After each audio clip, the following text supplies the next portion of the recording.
పిల్లలు, ఈరోజు మనం లంబరేఖల గురించి మరికొన్ని విషయాలు నేర్చుకుందామా? లైన్ ఏ y = 2x + 11. లైన్ ఏకు లంబంగా ఉంటూ బిందువు 6, -7 గుండా పోయే లైన్ బి యొక్క సమీకరణాన్ని కనుక్కోండి. ఇది మనకు ఇచ్చిన ప్రశ్న. లైన్ ఏ మరియు లైన్ బిలు పరస్పరం లంబంగా ఉంటాయని మనకు లెక్కలో ఇచ్చారు. అంటే బి రేఖ యొక్క వాలు రేఖ ఏ యొక్క వాలుకు ఋణాత్మక విలోమము అవుతుంది.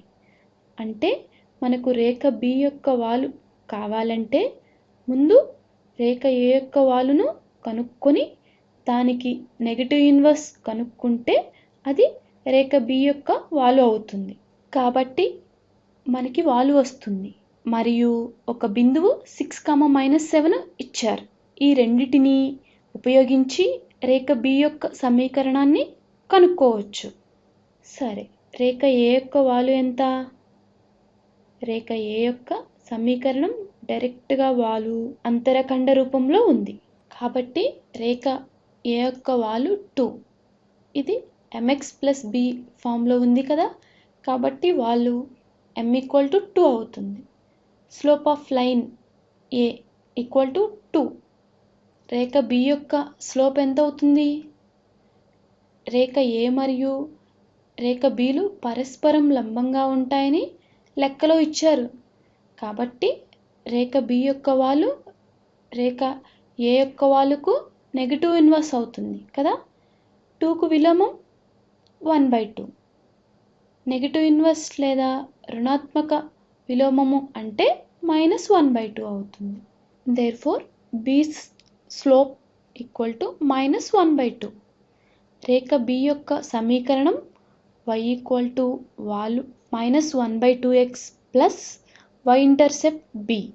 మనకు b వాల్యూ తెలియదు, కానీ మనకు ఇచ్చిన ఇన్ఫర్మేషన్ బట్టి b వాల్యూ కనుక్కోవచ్చు. రేఖ b బిందువు 6, -7 గుండా పోతుంది కదా.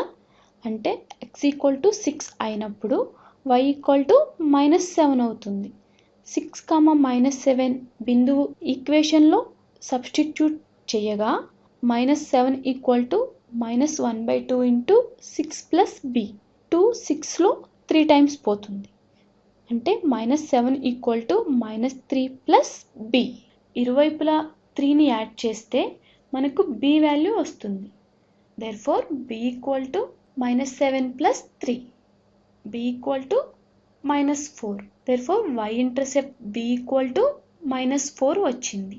m = -1/2 మరియు b = -4 వాల్యూస్ని ఈక్వేషన్లో సబ్స్టిట్యూట్ చేస్తే మనకు లైన్ బి ఈక్వేషన్ వస్తుంది, అవునా? Line B y = -1/2x -4.